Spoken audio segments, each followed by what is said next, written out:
When I got to the small organization, that's when I realized that the well-rounded background was really helping me with being involved with every aspect of this business and being involved with, growing the business. And that's really kind of where I realized, oh, I probably do have the skill set for the CEO role. So I stumbled into it, I would say. It was not intentional, and I benefited from having some great leaders. Hi, I'm Becky. Welcome to Short Story Long. In this podcast, we discuss ways you can integrate who you are into how you lead. It's a sad truth of employment that your position can disappear. Even when you know it's coming, it's a tough message. When it's unexpected, it can be devastating. My guest today turned a surprise notification into an opportunity for change and growth. He has an inspiring story of starting over in a new environment. The good news is that he didn't start from nothing. He started by recognizing all the transferable skills and talents and reaching out to talk about them. Today, my guest is Scott Fleszar. He is a seasoned executive and CEO who has built high-growth companies, led successful exits through strategic deals, and fostered cultures that empower people and drive results.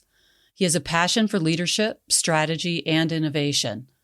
Scott knows what it takes to scale businesses and align teams for success. He has worked not only to build companies, but also to cultivate high-performing teams and game-changing products. Hi, Scott. Welcome to the podcast. I'm excited to hear about one of the inflection points in your life that influenced your career and leadership style, and I'm just excited to talk to you. Thanks, Becky. Thanks for having me. I'm looking forward to this. Thanks for the great introduction. That's probably better than I could have done myself. Looking forward to sharing and having a great conversation. Good. I'm excited too. And, I had warned you that we would be talking about an inflection point in your life here. And as you think about the story that you want to share with me here today, talk to me a little bit about what was happening for you before that moment had arrived. Sure. So where I found myself right before this inflection point, and it was certainly a big inflection point in my career, I was working at a big global multinational corporation. I had been there over 2 decades. I had worked in a variety of different functions. And then a big reorganization happened, and all of a sudden I found myself without a job unexpectedly. And that's really kind of the backstory on this inflection point and kind of what happened from that point on. Yeah. And it sounds like that was a bit of a surprise for you that you would be impacted by that reorg, because you and I worked together at that company and there were a lot of reorgs that would happen there, and you had survived all of those. What was sort of the experience after that change happened for you? Yeah, I mean, the first thing I'll say, I was pretty naive because I was surprised, and thinking back, I shouldn't have been because these things happen at large organizations. And, for me, as I think back to my career at this, large organization, I had an opportunity to work in a variety of different roles and lead different functions. I started in what was this is a software technology company. I started in what we called user services. So that's support, customer service, and trading. And that's, an operations role. And it was very much about how to run efficiently and do more with less, because those are cost centers in big organizations, and you're going to have to run them with tight budgets. And it also taught me about how to take care of the customer and how important that is. Then I led marketing for 5 years, and I had an executive. She believed in me. She promoted me into leading that function. I had absolutely no business leading that group, but she believed in me, and she really helped guide my career, and she knew I could grow into that role. And at the time, I was getting my MBA at the University of Michigan. So this was a real way for me to pivot my career and get into more strategic roles. And then I led product management for a number of years, which is working with our development team on what new products to build, what products to sunset, and really what is going on in our marketplace with technology trends, profession trends, competitors. And then I got involved with acquisitions that this large organization was doing. And that's where I got to understand a little bit about how to evaluate a company and understand enterprise value. And, we always knew we had a winner when we found a company that had an outsized product and engineering team and a small go-to-market team. It means they have a great product that nobody knows about. And we had some real success with those acquisitions. And that's where I started, cut my teeth as a general manager. I started running some of these businesses that this large organization had acquired. And that really led me up to, I had great success in this large organization, held various different roles and felt secure in my position there. But then very, very sweeping leadership change, like big leadership team change. And, Okay. that was where I found myself in the summer of 2019, without a job for the first time in 24 years. And that started me down a path of, okay, I need to get, my next job. I've got mouths to feed at home. And that's where I started networking. It's where I really kind of learned the value and the importance of having a really strong network. Yeah. What got you started in terms of rebuilding that network? When you're inside a large organization like that for 24 years, you start getting very insulated and really inside the organization. And now all of a sudden you have to sweep wide. How did you get started doing that? That's a great question, Becky. First of all, just I needed to network. So the motivation was there because I knew to find the type of role I was hoping to find, you were going to need to talk to people, build relationships, and figure out where these opportunities were. Because I had been in a number of either customer-facing roles or vendor-facing roles where we were building partnerships with vendors, I had a fairly decent network, even though I was with the same organization for 20 years. But then what I did was ask those individuals to make introductions for me.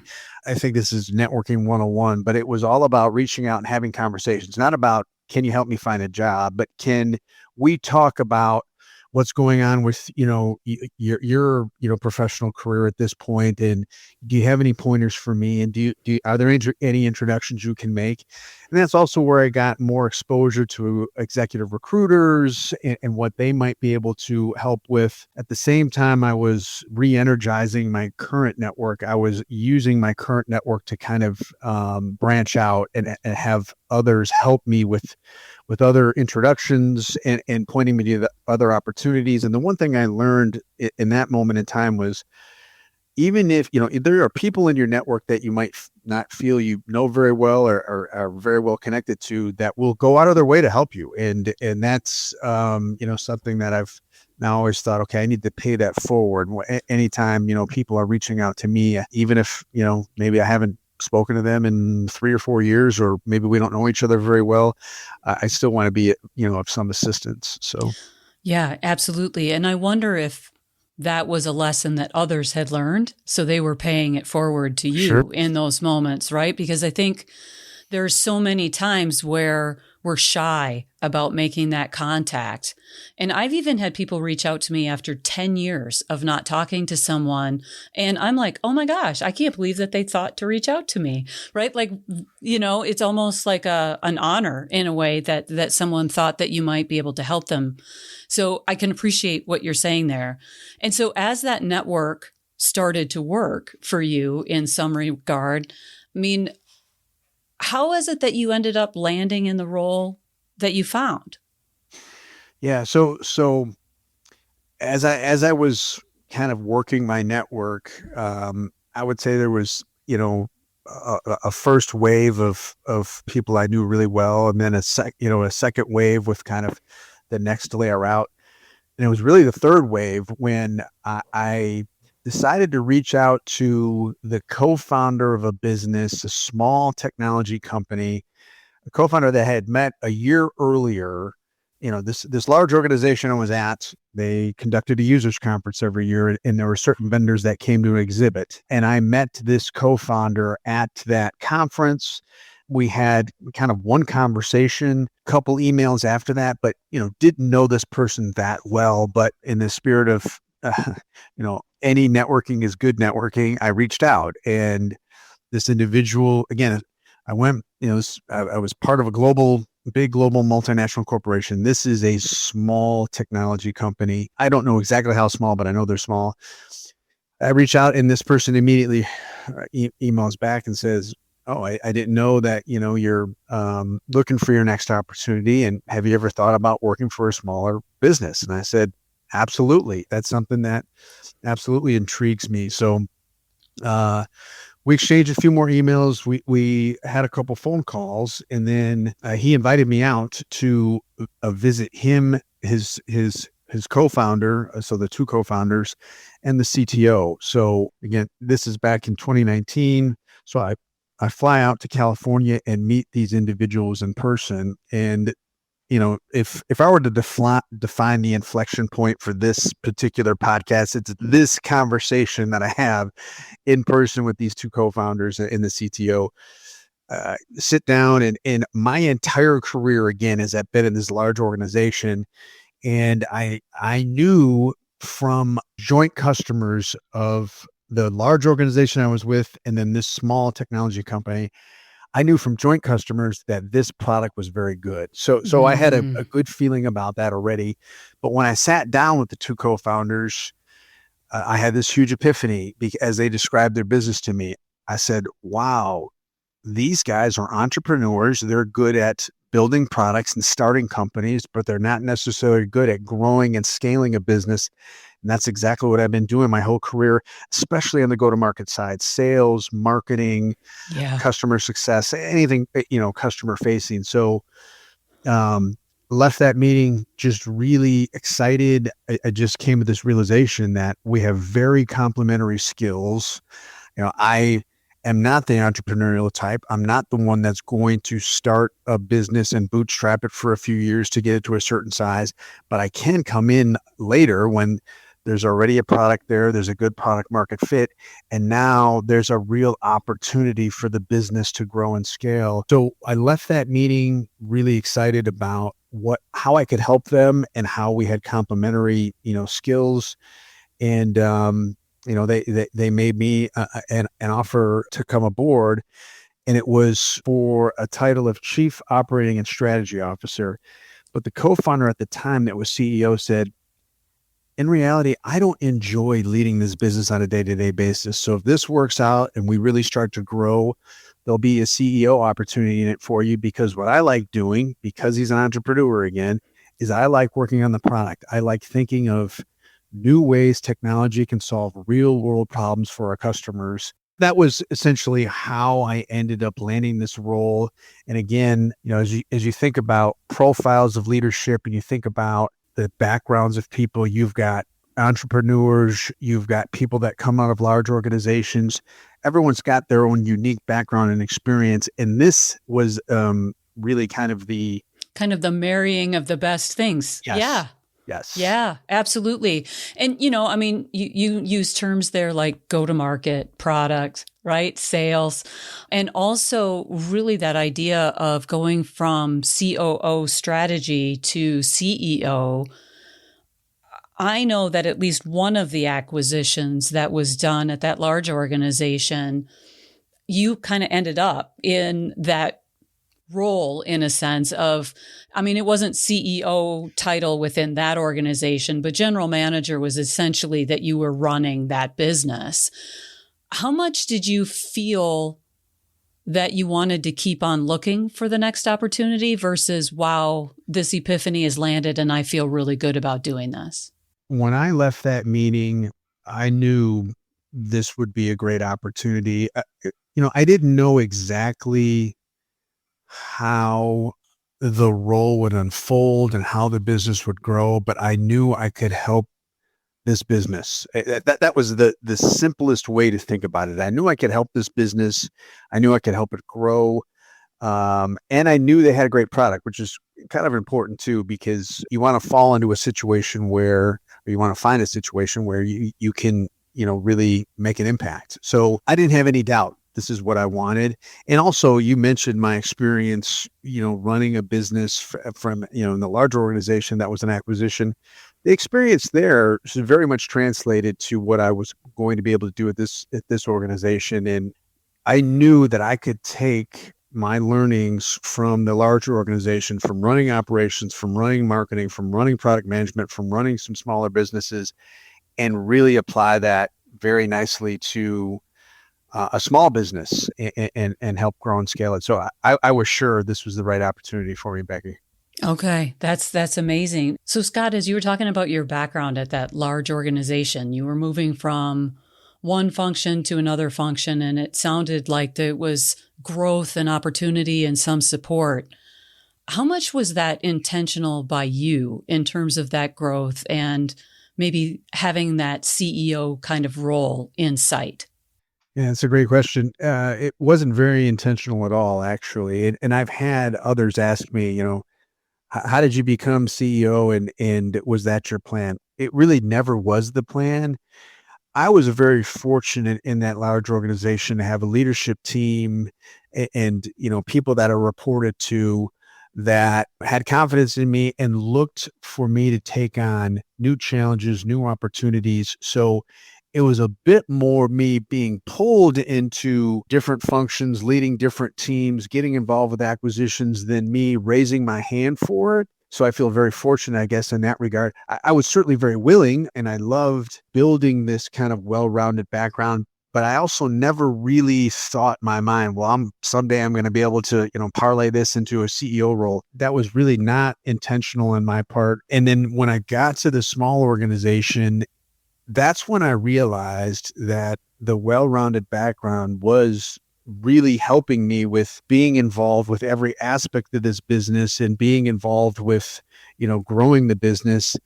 And that's really kind of where I realized, oh, I probably do have the skill set for the CEO role. So I stumbled into it, I would say. It was not intentional. And I benefited from having some great leaders that believed in me and put me in positions to, just lead different teams and lead different functions. And that was certainly great for my career.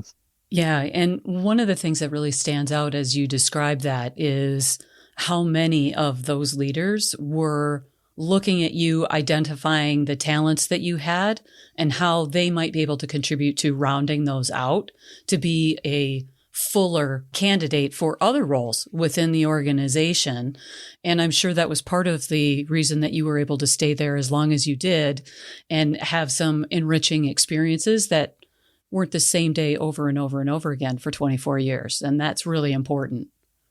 Absolutely. It seemed like almost coincidental, but anytime that the role I was in was getting, stale, there was just something else there that, someone was asking me to step into. And I think that's great. And when I think when leaders in a business can identify that you've got, high potential people that can do different things, you want to give them those opportunities so they don't get stale.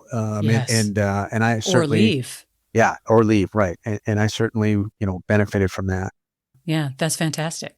One of the things that folks talk about a lot is how big corporate things don't match with a smaller organization, right? Like we're totally different, we're unique, we're special, right? And one of the things that can be true about that is there are a lot of support systems within a large corporation that all of a sudden you're kind of bootstrapping it a little bit when you're in a smaller organization. Where were some of the moments that you thought, okay, I know what I did before, but now I have to really figure out how I modify it to fit where I am now? Yeah. So lots of different areas, Becky. So with this, to give some scale here, the large organization I was a part of, broadly speaking, 25,000 employees, but the business unit I was in, probably 1,500 employees. So that's the scale I was used to. And then I'm coming to an organization where there's 30 employees in the US, and then there's an engineering team that's offshore. I think the first thing is, in a large organization, you can certainly be a culture champion, but I don't know that you're going to have a huge impact on changing the culture. Well, in a small organization, especially in a leadership role, you can really have an impact on the culture and you can really shape the culture. And I loved that aspect of this role because the organization was so small that you really had complete ability to motivate and inspire people and really develop the identity of the business. And that was one aspect that was Yeah. big. Yeah. And I mean, you had powerful product that you knew was marketable and you just had to scale it and spin it up, right? Just, right? Right. Yeah. Make magic happen. There's just sparkles and everything that happened, and then it's magic. And then this building of the culture that you had some familiarity with, but in a vastly different environment. What would you say you learned about yourself as you shifted into this smaller environment? One of the things I really learned, Becky, was because I had a fairly broad-based background, I could be a true thought partner to almost everyone in the organization in the small business. So whatever the function was or whatever we were working on, I could partner with them. In a small organization, you're rolling up your sleeves and you're doing the work. And I liked the opportunity to help marketing, help sales, help product, help finance, help the people function, because I had had enough exposure, prior to coming to the small organization. I guess I probably didn't realize how well-rounded I was and how that was really going to benefit this business, because in a large organization, you've got teams behind you. You've got lots of potential resources to help you. Small business, you don't. So not only as CEO, I'm wearing multiple hats, but everyone else is kind of wearing multiple hats. So the ability to be a thought partner and be involved with everything that was going on and have a positive impact, not only with getting the jobs done, the tactical, but also coaching and mentoring people and, seeing them grow professionally. That was very rewarding. And, I guess I probably didn't realize coming into it that it was that good of a fit, I would say. Okay. Yeah. And I mean, what a leap of faith that you took with that, right? It's like, I've never done this before, but I like these guys. So let's see what we can do together, because it feels like there could be magic. And when you think about that, how did that affect your choices going forward? Yeah. So, getting into the organization, we kind of really needed to take advantage of the fact that this business had a great product and it was truly unique and differentiated. So at the time, marketing was outsourced. I brought marketing in-house. Sales team was very small. Hired more people into the sales team, leadership, as well as sales representatives or account executives, and then an SDR function, a sales development representative function, and built out the customer success team. So one aspect of this was doing quite a bit of hiring. So you had to be very good at evaluating talent, using your network to find talent, and, scaling process. So it's about people, process, and technology. The people part is the most important, but when you're adding so many new people, it's important to have organization structure and design in mind and have the systems that you're going to need for people to be effective. And then, the managers and directors in the business kind of coaching and mentoring them. And all of that happened kind of in year one, which is kind of fast. That things were going very well. The business was scaling. And that's when the co-founders appointed me CEO. So, at that point, I was doing many of the CEO type functions. Then I actually assumed that title and, continued to grow and scale the business. And then at this point, the business is growing really well. We've doubled in size in terms of the number of staff. And the co-founders, because this was a bootstrap business at the time, decided to go to the private equity market. So that was kind of another, Another inflection point. shift. Yes. Yes, Yeah. absolutely. Yeah. And, when you think about other people who are experiencing layoffs, right? In the last few months, there's been a lot of that out in the news, that companies are downsizing, reorganizing, and changing. What is it from your experience that you think that other people should really hear? Your network's really important. You should be always networking. Again, in my situation, I was a little naive, didn't realize, the pink slip was going to come my way. And then when it did, I was fortunate that I had a job that allowed me to have a network. But I know from others that I've spoken with that have had a surprise layoff, they don't have much of a network. They are really doing lots of heavy lifting to network at that point. And when you're networking and you're out of a job, it's a little bit harder, I think. So I think one takeaway, and I've told my kids this, I've got, some kids that are young professionals at this point, keep building your network, keep your network active. The other is, and it's very hard to see when it's happening to you, but a lot of times there's silver linings. It could be a great, situation that, it develops from the fact that you're forced to, look out at what's available and potentially have, a career pivot that's going to be really fruitful. And, I think it's important to try to keep that mindset. And then I heard for many years that, when you're trying to find a job, that it's a full-time job. It absolutely is a full-time job. It's more than a full-time job. So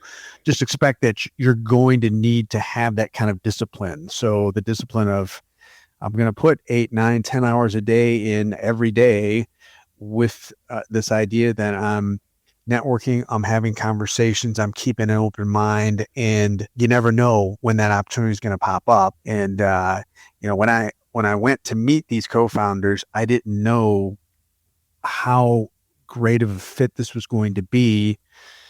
And I know I said I had no doubt that it was the right opportunity. What I had no doubt about was I needed a job for sure, and that this seemed like it was going to be a great opportunity. And I also told myself, if it's not, maybe I'm there for a year and a half, and then I look for something else, and I've already got a network that, is active enough that I could probably fire it back up, so to speak. So it might not be the right job, but it could be the right now job. yes. And you really leaned into the idea of, let's hope it's right, and it sounds like you had a really powerful and great experience there. I also know that you have just recently successfully been through that job search process again. How is it different this time than it was back then in 2019? Yeah. So that small business I went to that I helped grow and scale, there was a very nice exit with that. So that put me back into the job market looking for my next opportunity. And this go around, I saw it coming, and it wasn't, layoffs are never positive. This was certainly a situation where it was a planned exit, and also a situation where I was at a different point in, kind of my life where my wife and I are empty nesters now. And I could just be choosier. And I also knew that much more about what it's like to work in a big organization, what it's like to work in a smaller, high growth business. I knew more about the private equity landscape because we had gone through that transition at the business that exited. So I had a much more educated purview on what I wanted and what I didn't want. So I was able to really field quite a few different opportunities, said no to a number of them. Just, I wasn't that keen on them. Whereas back in 2019, that was the first job offer I got, was the one that I ended up taking. In this go around, I had 4 different job offers I turned down. And the fifth one was something that I was very keen on, and that came after probably 12 different conversations. So meeting with investors, meeting with most of the leadership team in that business, and doing my own homework. So I guess I was just not only more educated about the opportunities that were out there, but also I had more flexibility to be choosy and just more savvy, because now I had, more background and experience with different types of jobs, different size organizations, so I could just make a more educated decision. Yeah. And I mean, you recognize how prepared you were to be able to lead a small organization, where that first step out, there had to be questions about, well, what's this going to look like for me? And now you know that that's a possibility and that you can find success with that. I'm curious, is there anything else that I didn't ask you about that you would want to make sure that the listeners heard? I think you nailed it there with when I took the role at the small business, I had confidence that I could help the business. I didn't know how much I could or how it would evolve and would I have an opportunity to be CEO.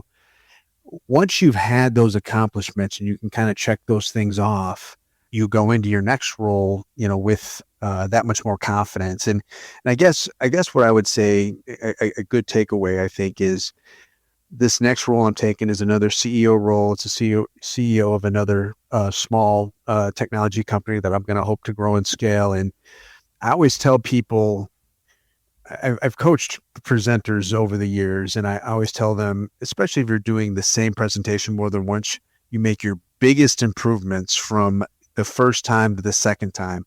So I had a great run as CEO in this small technology company that just recently exited. Now I'm going to a new one. I even have that much more confidence because I already know I'm going to have fewer blind spots. I'm going to be more proactive. And, again, you're just going to make more improvements, especially between the first time and the second time you do something. So I feel good about, kind of all aspects of what I can bring in terms of leading people, in terms of developing strategy, in terms of thinking about a product roadmap that's going to help us grow as a business. And then just, working with, partnering with investors and other stakeholders, all those sorts of things. Now I'll be doing a second go around, and I feel I'm ready to get started right now. So Yes, absolutely. No, I can fully appreciate that. And I'm just thrilled that you were able to join me on the podcast today and really share this story with the listeners. I think there's a lot for people to learn, and I just want to thank you for joining me today. this was great. I appreciate the opportunity, Becky. And I don't know how long we've been going, but it feels like it flew by. So it must have been, it was an engaging conversation for me, for sure. So. Yeah, me too. So thanks again.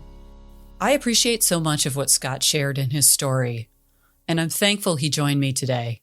It's especially poignant right now. So many people have lost or are losing jobs these days. It's hard to find the right role in any situation, and that much harder when you feel the bitter sting of a layoff. Scott faced the pressure to provide for his family and put in the time to find that next role. Maybe you've been putting in the work and still not finding the right role. Before I talk about anything else, I'd encourage you to give yourself a bit of grace if that's you. Acknowledge the work you are already doing. Beyond that, I hope you also heard something in Scott's story that inspired you to try something new or re-engage in a meaningful way. Scott admits that his career trajectory wasn't particularly intentional, and he was grateful for others paying attention and guiding him. Recognizing how transferable your skills are doesn't show up in a dream. Scott spent time talking to people about his efforts and contributions, and that realization surfaced for him. He did have powerful building blocks, and you have your own version of that career story. Whether you want to position in your current function, industry, organization, or not, knowing the value of your skills and contributions is key. Scott needed that career story for the powerful networking he did. Yes, the goal was to find the next position, and that included asking for help. That said, he was truly focused on connecting and building relationships. Networking isn't about asking someone if their company is hiring.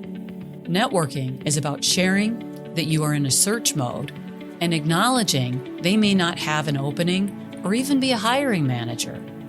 The biggest ask is, who do you know that would be good for me to meet? In the end, it's how you put the pieces together. The career story changes depending on how it applies to the possible new role. Confidence sells. If you want anyone else to believe you can do something, it's critical to cultivate that belief deeply within yourself. Maybe you're interested in connecting with Scott to network and learn more about his story. Check out the show notes to find him on LinkedIn. If you do, be sure to ask him who may be good for you to meet. Thanks for listening. If you found this episode helpful, share it with someone who could benefit from it. Until next time, I'm Becky Fraser, reminding you to integrate who you are with how you lead. Okay, bye.